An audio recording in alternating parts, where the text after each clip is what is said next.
আসসালামু আলাইকুম। বরাবরের মতো নতুন এক টপিক নিয়ে চলে এলাম বন্ধুরা। টপিকটি ভালো লাগলে লাইক করো, উপকারী মনে হলে অবশ্যই শেয়ার করো, বরতরঙ সাবস্ক্রাইব করো, আমাদের পাশেই থেকো। চলো শুরু করা যাক আজকের টপিকটি। বন্ধুরা, আজকের টপিকে থাকছে the power of silence. Power of silence কী এবং পাওয়ার অফ সাইলেন্সের জীবনে কী বই আনতে পারে সে সম্পর্কে আমরা জানি। বন্ধুরা, পাওয়ার অফ সাইলেন্স হচ্ছে এমন এক মেথড যার মাধ্যমে তুমি তোমার জীবনকে সফলতার দ্বারপ্রান্তে নিয়ে যেতে পারো। তুমি তোমার নির্ভীক এক সৈনিকের মতো তুমি এগিয়ে যেতে পারো। বন্ধুরা, তুমি যদি তোমার জীবনকে সফলতার ভরিয়ে দিতে চাও, যদি তুমি চাও যে তুমি নির্ভীকভাবে সামনে এগিয়ে যেতে, তাহলে তোমাকে পাওয়ার অফ সাইলেন্সের ব্যবহার করতে হবে। পাওয়ার অফ সাইলেন্স হচ্ছে একটি বৈজ্ঞানিক এক মেথড, যে মেথড নিজে কিছু কৌশল তোমাকে শিখিয়ে দেবে, যে সেই কৌশলের মাধ্যমে তুমি হতে পারবে একজন গ্রেট প্ল্যানার্স, তুমি হতে পারবে এক গুড লিসেনার, তুমি হতে পারো এক গুড রিসিভার।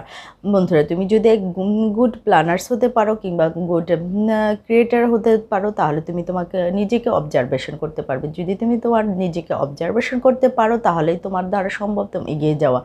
বন্ধুরা, যদি তুমি তোমার সেলফ অ্যাওয়ারনেসকে জাগিয়ে তুলতে পারো, পাওয়ার অফ সাইলেন্স তোমাকে সেই গুণটি অর্জন করতে শিখিয়ে দিবে, যে গুণটির মাধ্যমে তুমি তোমার সেলফ অ্যাওয়ারনেসকে জাগিয়ে তুলতে পারবে। সেলফ অ্যাওয়ারনেস জেগে ওঠে, তাহলে তুমি তোমার সেলফ কন্ট্রোলকে ধারণ করতে পারবে।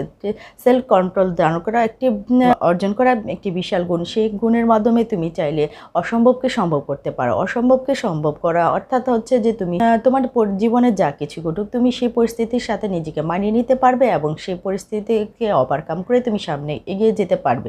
বন্ধুরা, যদি তুমি পাওয়ার অফ সাইলেন্সকে নিজের মধ্যে ধারণ করতে শিখো, যদি তুমি তোমার নিজেকে নিয়ন্ত্রণ করতে শিখো, তাহলে দেখা যাবে তোমার মুখ থেকে এমন ওয়ার্ডসগুলো বের হচ্ছে, যে ওয়ার্ডসগুলো জীবনের জন্য তোমার জীবনকে এগিয়ে নেওয়ার জন্য সহযোগিতার হাত বাড়িয়ে দেবে। বন্ধুরা, পাওয়ার অফ সাইলেন্স তোমাকে এমন একটি শক্তি দেবে, যার মাধ্যমে তুমি অপ্রয়োজনীয় কথা থেকে দূরে চলে আসবে এবং প্রয়োজনীয় কথাগুলোই তুমি উপস্থাপন করবে। একজন গুড লিসেনার তখনই গুড লিসেনার হয়ে ওঠে যখন সে বলার চেয়ে শোনার গুরুত্বটি বেশি দিয়ে থাকে।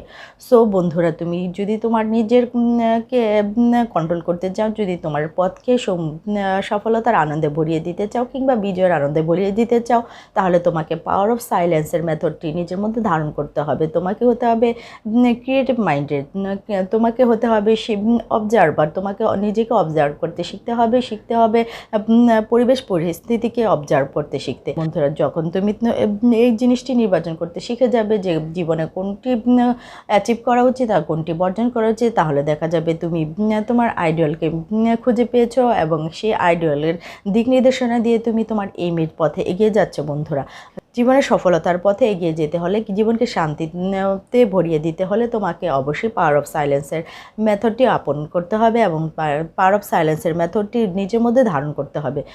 পাওয়ার অফ সাইলেন্সের মাধ্যমে তুমি তোমার ভেতরে সংযম শিক্ষাকে ধারণ করতে পারবে, ধারণ করতে পারবে ধৈর্য শক্তির গুণকে।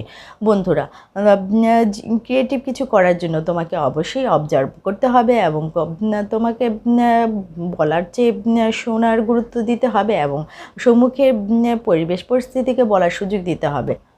যদি তুমি মনে করো তোমার বলাটা বেশি গুরুত্বপূর্ণ, অন্যটা শোনা কম গুরুত্বপূর্ণ, তাহলে তুমি ভুল করবে। তবে হচ্ছে যে আমরা কান দিয়ে শুনতে পাই।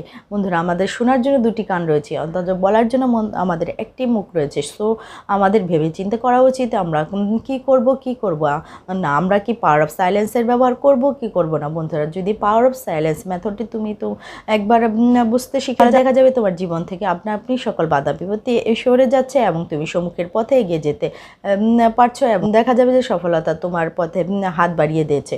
বন্ধুরা, তুমি তোমার জীবনকে যদি সফলতার আনন্দে ভরিয়ে দিতে চাও, যদি তোমার জীবনকে তুমি ভেতর থেকে অনুভব করতে চাও, তাহলে তোমাকে পাওয়ার অফ সাইলেন্সের মেথডটি বুঝতে হবে এবং পাওয়ার অফ সাইলেন্সের মাধ্যমে তোমাকে একজন গুড লিসেনার হতে হবে। সাইলেন্সের মেথডটি তোমাকে শিখিয়ে দিবে গুড লিসেনার হতে, গুড প্ল্যানার হতে এবং গুড ক্রিয়েটার হতে। যদি তুমি দিতে শেখো, তাহলে তুমি পেতে শিখবে। যদি তুমি দিতে না শিখো, তাহলে তুমি পেতে শিখবে না।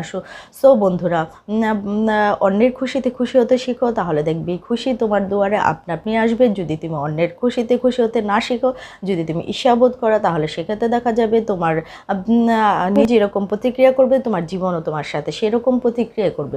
পাওয়ার অফ সাইলেন্স তোমাকে শিখিয়ে দেবে, যদি তুমি শুদ্ধ প্রতিক্রিয়া করতে পারো, তাহলে তুমি শুদ্ধ ফল পাবে।